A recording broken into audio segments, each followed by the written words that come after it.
everybody? Welcome back to another episode of Shifty's 49ers Talk. In today's video, I am going to give you guys my Week 6 power rankings. How we're going to do it is we're going to say my bottom 5 teams, and then we're going to do my top 10 teams. There are a couple of honorable and dishonorable mentions we're going to talk about, but there is a lot to get into, so let's not waste any time, and we'll jump right in. As usual, guys, I am going to start off with my bottom 5 teams in the NFL after week 6. But before that, what I'm going to give you is my dishonorable mention for a team that very easily could be in the bottom 5 next week should they continue their losing ways, and that is the Arizona Cardinals. Now, I do think the Cardinals are a pretty feisty team. I think they're playing they're playing better than I expected under head coach Jonathan Gannon. But they're still 1-5. They lost pretty badly to the LA Rams. They're not really showing that they're getting better. If anything, it's going the other direction. And when you lose 5 out of 6 games, you're going to be near the bottom. That's just a reality of the fact. But now let's move into my bottom 5 teams. And coming in at what would be number 28 overall in my power rankings, we have the Chicago Bears. Now, the Chicago Bears showed some really good fight against the Minnesota Vikings. Justin Fields gets hurt in that game. Their backup, Bagent, he came in, looked pretty solid. I think if Fields stayed healthy, could they have come out of that game with the win? Possibly, who knows, one of those things, but I think the Bears are showing some fight and they're really playing for Matt Eberflus, which is good to see. They do have some solid players. I like how their offense has played in the last number of weeks. You know, you look at Justin Fields was kind of coming into his own a little bit. Who knows how long he's out, though? That's a big question mark moving forward, but I like the fight that they showed against a division rival. Now, looking at number 29 in my power rankings, guys, I have the New York Giants. They played on Sunday Night Football against the Buffalo Bills, and that was a really close match. I'm not going to say it was a good game or an exciting game, but it was really, really close against a really good Buffalo Bills team. So impressed there by the New York Giants. They're clearly playing for Daboll. He's getting some good out of his players. Tyrod Taylor was out there. And remember, the Giants are missing a ton of key players. Daniel Jones wasn't there. Saquon Barkley. You know, you look at Andrew Thomas, one of the better left tackles in the league. They're down a lot of guys, and they showed fight and potentially could have got a win against a really good Buffalo Bills team. So Giants coming in at number 29. Now at number 30, we have the Denver Broncos. And this is kind of similar to the last 2 teams I just talked about.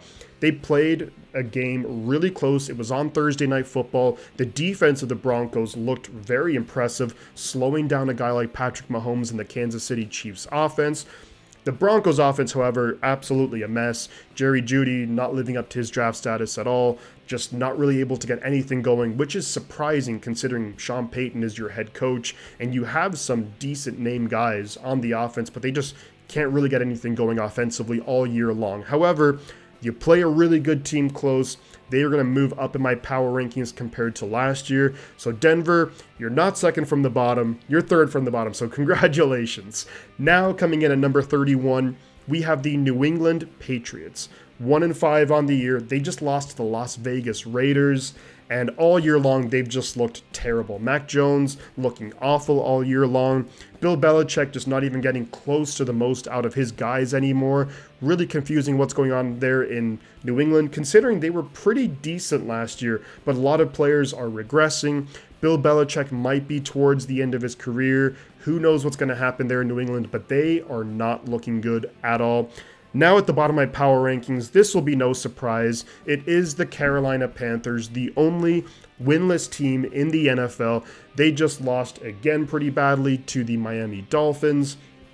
They were always going to lose to Miami. There was next to zero chance they would get a win against Miami.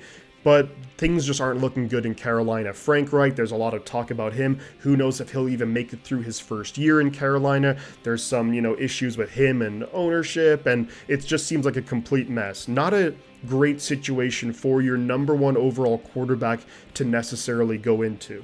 Now, I think, and then you look at the offseason, they don't have their first round pick, which could end up being number one overall. They have a lot of questions that need answering, and I don't think you're going to see Carolina competing anytime soon for anything meaningful, except for maybe the number one overall pick, which again, they don't have. But there you have it, guys. Those are my bottom 5 teams in the NFL after week 6. Let's now move on to my top 10 teams in the NFL. But before we do that, let me give you 2 honorable mentions: the Seattle Seahawks and the Cincinnati Bengals. Now, coincidentally enough, these teams actually played each other on Sunday. The Bengals get the win. So if we look at Seattle, if they can bounce back and get some wins, they'll be back in my top 10. If Cincinnati can keep winning, they'll get back in my top 10. You look at Cincinnati, though, they're on a bye week, and then they play the San Francisco 49ers. So that's a pretty tough stretch right there. So it might be a little while before we see them in the top 10, but that remains to be seen. Now, without further ado, though, let's get into my top 10. And we have the Baltimore Ravens at 10. They're 4-2 on the year. They got a rugged win, I would say, against the Tennessee Titans in London. It wasn't always pretty. You had Justin Tucker kick 6 field goals, just craziness, not a normal game that you'd typically see, but they did enough to get the win, and they're 4-2. And they're top of their division. So Baltimore, you are at number 10. Now at number 9, back into the top 10, we have the Cleveland Browns. They beat my San Francisco 49ers, and they did it without a lot of really good players. No Deshaun Watson. Chubb is done for the year. Jack Conklin done for the year. Joel Bitonio was out for, they were missing so many players on offense. They were able to manufacture enough points, and the Cleveland defense is absolutely for real. They are playing incredibly well under Jim Schwartz. They have probably the best secondary, in my opinion, in the NFL. They have good pass rushers, JOK linebackers at a Pro Bowl, maybe all-pro type level so far this year. They are looking really good defensively. Can their offense do enough to sustain and get some wins moving forward as well? That remains to be seen, but absolutely, after that performance on Sunday, the Browns in my top 10 at number 9. Now coming in at number 8, we have the Dallas Cowboys, also moving up in my rankings. They're 4-2 on the year. They lost really badly to the 49ers, 42-10 on Sunday Night Football. However, they bounced back really, really well on Monday Night Football at the LA Chargers. The Chargers, although the Chargers always find kind of ways to lose games, the Cowboys, you still went into LA, you still beat the Chargers, you get the win against a good Charger team. That's a huge plus in my book, and a great way to respond after a bad loss against the 49ers. So that's moving Dallas back up into number 8 in my power rankings. Now at number 7, we have the Buffalo Bills, 4-2 on the year. They eked by a not-so-great New York Giants team, a Giants team who's reeling, who's lost a lot of players, and they barely beat them. Now look, as we all know, NFL is a week-to-week thing. You never know, any team can beat any team, but still not hyper impressive by the Buffalo Bills. Are some of those injuries beginning to mount? The defense looked good, but I think long-term, no Tre'Davious White, no Matt Milano, that could really hurt them moving forward defensively. Bills at number 7.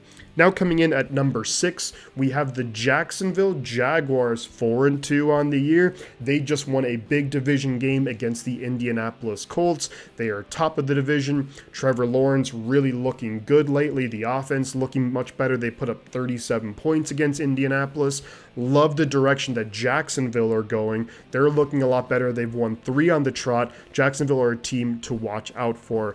Now coming up next, guys, I'm going to give you my top 5 teams in the NFL after week 6. A slight spoiler alert, we have the same 5 teams in the top 5 as we did last week, but the order is going to be very different. So coming in at number 5, we have the Philadelphia Eagles, who are 5-1 on the year. They just lost to the New York Jets. The biggest question mark for me lately, Jalen Hurts. 3 interceptions against the Jets. He hasn't looked nearly the same this season as he did last year. So that's going to be really interesting moving forward. I still think the Eagles are, you could argue on paper their roster is the best in the NFL. Jalen Carter could easily be Defensive Rookie of the Year. However, they're just not looking, they're not firing on all cylinders. They're not clicking like they did last year. Can they keep that up? That remains to be seen. I do think the Eagles could very well bounce back and move up in the rankings. Now coming in at number 4, another team who lost last week is the San Francisco 49ers. Now I've had the Niners at number 1 for a number of weeks, but that loss against Cleveland is somewhat concerning. You know, you look at the defense, I thought overall we played well defensively. Had a couple of bad penalties, the Tashawn Gibson, the Mooney Ward, you know, giving up that many points to PJ Walker with Jerome Ford as the running back. That's a bit concerning, but the bigger question mark here is the offense. Brock Purdy didn't look comfortable at all out there on Sunday. The whole offense looked slow, sluggish, out of sync, couldn't really get anything going. Outside of the very first drive of the game and the very last drive of the game, the offense looked terrible. Also, Kyle Shanahan, I thought his coaching was not good at all. You look at that play sequence in the fourth quarter with 3:21 left in the game. That was arguably the worst I've ever seen from any coach. Dreadful, dreadful, dreadful. However, the Niners, you play Monday night at Minnesota. You'd like to see that as a good chance to rebound, because after that, you have some tough games coming up. You play against the Cincinnati Bengals. You have your bye week. Then you play the Jaguars, the Buccaneers, who are no pushovers, and you have some big division games up after that. So you'd like to see the Niners bounce back there. Now coming in at number 3. Never thought I'd say this, but number 3 in my power rankings, the Detroit Lions. 5-1 on the year. They're just having a great season. The offense is clicking. Great to have Jameson Williams out there. He's a guy who can really stretch the field, open things up underneath for Amon-Ra St. Brown, Sam Laporta, who's having a great rookie year at tight end, which is not an easy thing to do. The defense is playing pretty well. They're making big plays when they need to. So the Detroit Lions, they're on a roll. Love the job that Dan Campbell's doing. Expect big things out of the Lions this year. I think they really should just run away with that NFC North. And the NFC North not looking good, that means they're going to have some really winnable games coming up. They're not playing the toughest schedule. So could the Lions sneak in and get a number 1, number 2 seed should they keep playing this way? That remains to be seen. I also think the Lions are absolutely a prime candidate for a trade here or there to shore up that defense before the trade deadline. So keep that in mind. Now coming in at number 2, we have the Kansas City Chiefs, 5-1 on the year. They kind of squeaked by division rival Denver. They were at home, but those division games, Thursday Night Football, those can be pretty hard to gauge. The Broncos defense played well. You saw Mahomes played a little bit better. Travis Kelce is an absolute beast. The defense looking really good. One of the underrated players, I think, in the NFL, Trent McDuffie, second-year cornerback for the Chiefs. He's playing out of his mind. They're looking good. Rashee Rice is maybe stepping up to be that number 1 receiver. He's a rookie, so it's always going to take him some time. But if he keeps playing at this level and keeps getting better, watch out for the Chiefs, and their offense is just electric. Speaking of electric offenses, and I think at this point, it's no surprise who my number 1 team is, and that's going to be the Miami Dolphins. 5-1 on the year. They just destroyed the Carolina Panthers. This offense is basically performing at an all-time rate. Losing Devon Achane has hurt them somewhat, but I think you have Raheem Mostert, you have Jeff Wilson, who as Niner fans we're familiar with. You look at the offense, Tyreek Hill is closing in on 1,000 yards after week 6. Then you have Jalen Waddle. You just have weapons everywhere, speed everywhere. Mike McDaniel's doing a great job. I think the defense is playing pretty solid. I think they're going to get even better the more time they have with Vic Fangio, getting familiarity with that scheme. They're another team. Could and should they add a couple of players before the trade deadline? I could absolutely see that being the case, but the Miami Dolphins are just playing out of their mind. I just don't know how you can stop that offense. Let's give credit to, because I haven't, to Tua Tagovailoa, who's looked great this year, really just stepping it up to a new level that we haven't seen before, and of course Mike McDaniel doing a great coaching job there. But there you have it, guys. Those are my power rankings after week 6 in the NFL. Let me know your thoughts in the comments below, where you agree with me, where you disagree with me. Feel free to post your power rankings in the comments too. Love to see all that stuff. Really good conversations to be had there. If you enjoy the content, like the video, share it across social media, and do consider subscribing to the channel if you haven't already. But before I head out, guys, you know as always, I'm gonna say 2 things. The butt counts, and I'll catch you guys on the flip side.